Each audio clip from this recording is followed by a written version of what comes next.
Trudeau, and what he represents is, I think, the good side of it, what he's trying to do, they're trying to make a kinder, more progressive, more inclusive country. But along the way, what they're doing is they're promoting what you would call online social justice warrior values. And some of them are a little preposterous. You are one of the very few academics who have fought against some of these ideas that are not just being promoted, but are being enforced and written into law. And one of them is about gender pronouns. What we mean by gender pronouns is not just he and she, but a whole slew of invented gender pronouns that you're going to be compelled to use.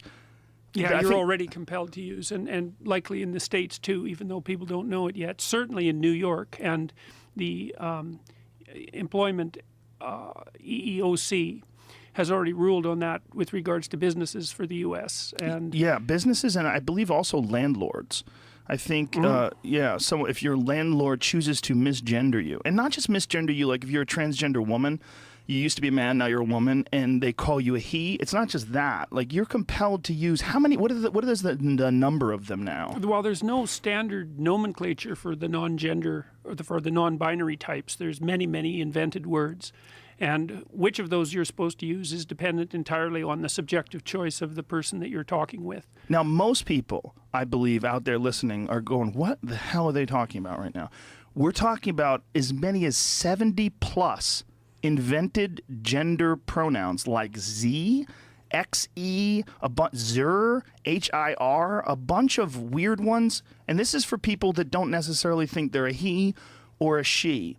So they prefer these things.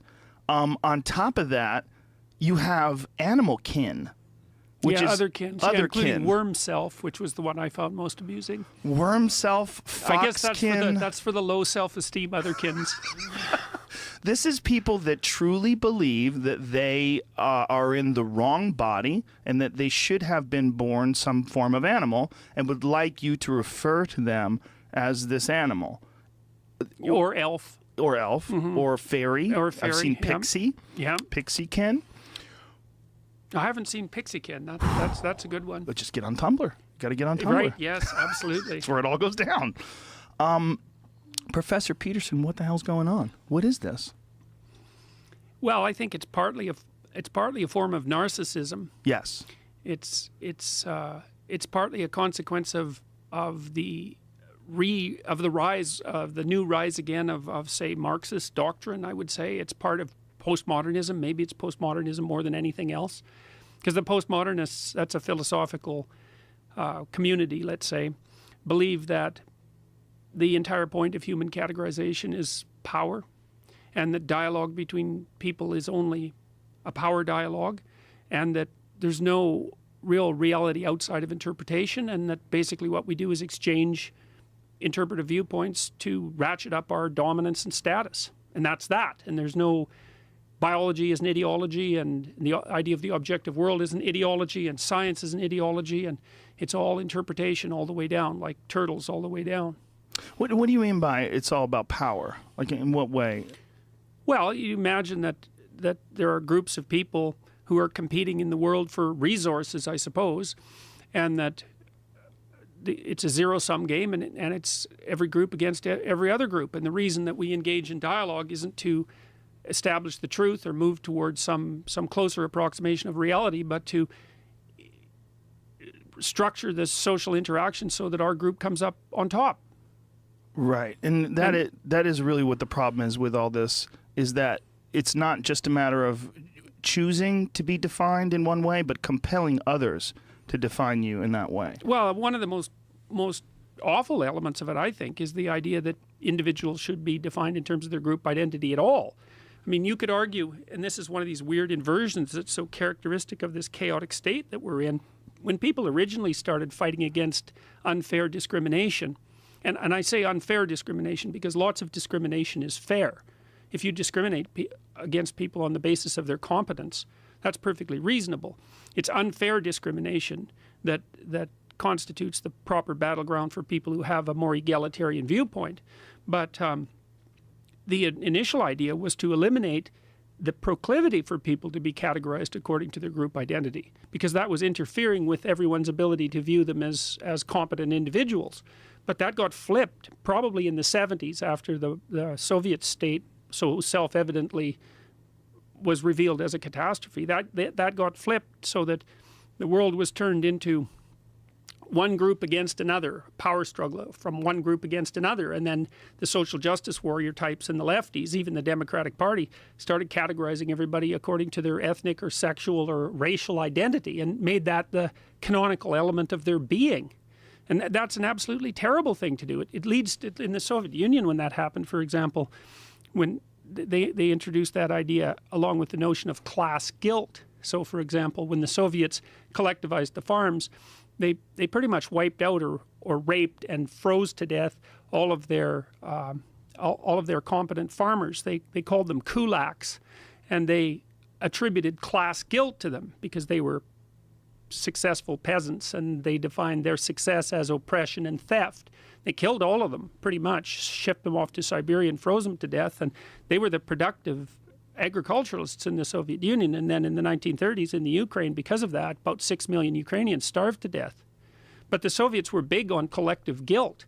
And all of these things that you hear about now, like white privilege, for example, they're variants of collective guilt. I pick your bloody identity, whatever it happens to be, and then I make you a guilty member of that category, and then you and the rest of the guilty members of that category are judged as a unit. It's absolutely, it's murderous pushed to its extreme, and we've seen that many, many times. Yeah, you're oppressed, or your opinions rather are suppressed, and you are automatically put into this category of people who should be dismissed because of the fact that you have white privilege. You should step back and let others talk. You should step back. And this is a narrative that gets repeated over and over again in the social justice warrior culture, this idea that you should just step back and let these others talk because they understand more. And the others are always other group members, Yes, right? And somehow their discourse is to be privileged in reverse because hypothetically they're a member of an oppressed class. Right. Of course, and you can multiply the numbers of oppressed classes ad nauseum, which is another part of the problem. Yeah, like the idea is that in giving them privilege because they have been marginalized, you will balance things out. You will somehow or another reverse the scale.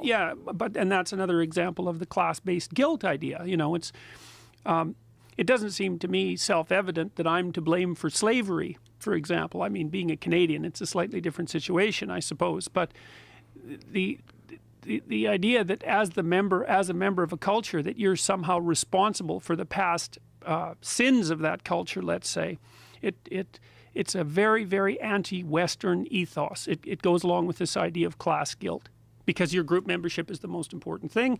If your group at some point in the past did something reprehensible, which of course every group has done, that's for sure, then you are de facto responsible in the present for that.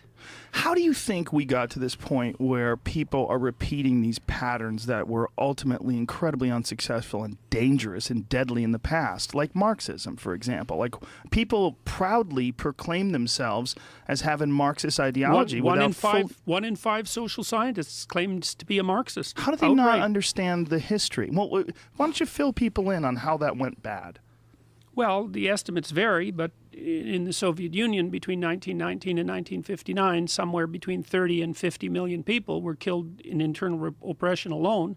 So that's pretty bad. And then in China, which was operating under exactly the same principles, it might have been up to 100 million killed during Mao's time. And of course, Mao is still revered in China, appallingly enough. And Vietnam and Cambodia, and wherever these ideas were implemented, Cuba, wherever these ideas were implemented, the result was absolute mayhem. And I think what happened is that the Marxist ideas are actually quite attractive if you're an intellectual and if you're tilted towards compassion from a personality perspective, because they're based on doctrines like from each according to his ability, to each according to his need. And the idea that you should fulfill people's needs, or that society should fulfill people's needs, is on the surface of it an attractive idea. Of course, the problem is who gets to define the needs and who gets to define the abilities, and that really is a big problem. And Well, and then those ideas were put into practice. First in the Soviet Union, and Alexander Solzhenitsyn, who wrote the Gulag Archipelago, did a very lovely job of detailing in horrifying detail how those initial doctrines were transformed into legislation, and then how those legislation was transformed into endless genocide, essentially, and almost destroyed the world. Let's not forget that. Partly with the help of Castro, who just died. The doctrines, when put into into actual practice, were murderous instantaneously. Now, what happened? There were always apologists for the left in the West, especially in France, especially among the French intellectuals, especially in the late 1960s. And then when all of the information about what was happening in the Soviet Union came flooding forward, and that culminated, say, in about 1973, when Solzhenitsyn's book was published, the French intellectuals changed their tune. Instead of agitating on the part of the working class, which allied them with murderous Marxists, they switched and started to talk about power and to talk about group identity. It was like a sleight of hand. The underlying pathological philosophy remained exactly the same, but the surface nomenclature changed, and that became very attractive. And at the same time, the Soviet Union dissolved. And so one of the problems I think we have now, a perverse problem, is that these Marxist ideas are very attractive to compassionate intellectuals, and we don't have good, bad examples like the Soviet Union around that everybody can point to and go, yeah, well, that sounds good, but, what about the murderous death camps and the millions of people who are suffering? We still have North Korea, but, people treat North Korea like it's a joke instead of like it's an exemplar of a pathological system. And people have no historical memory. Like my students, and that's partly because they're taught so badly in schools, is they have no idea what happened in the Soviet Union. They have absolutely no idea. They know a little bit about the Second World War, maybe. And, of course, people generally know about the Holocaust, but they have no idea what happened in the Soviet Union. So they have no idea where these ideas could lead. And the universities and the high schools are so full of people who are radically left-leaning that the students are never taught any proper history. They're taught about the evils of capitalism. And it's not like any system is perfect, but there's difference between imperfect and consciously murderous. I think one of the things that you just said that's very important is that it's attractive to compassionate intellectuals, people that, without really looking at what the potential for these laws and regulations, what the negative potential for them is, the underlying inclination to lean towards that is that you care about people, and that you want people to be okay, and you're kind of treating them like they're your children. Yes. And I don't mean that in an entirely sarcastic manner.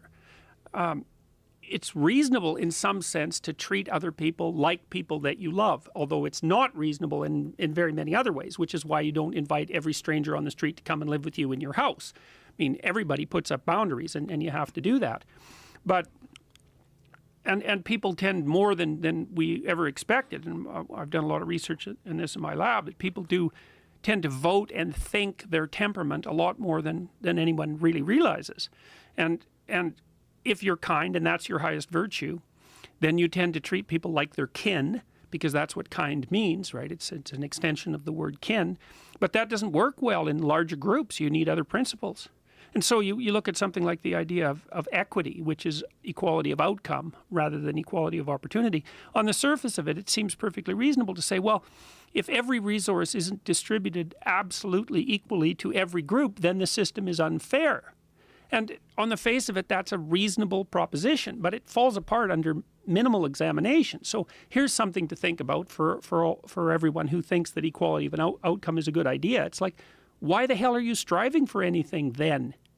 Because the reason anyone strives to better themselves or to develop a skill or to move forward in life at all is to produce inequality. You're trying to rise above the mediocre masses every time you make an effort at anything.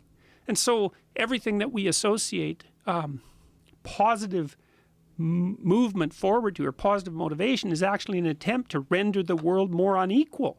Now, you're rendering it unequal in a just way, right? Because we might say, well, if you work really hard, you deserve an unequal outcome. Well, yeah, unless you want people to stop working hard.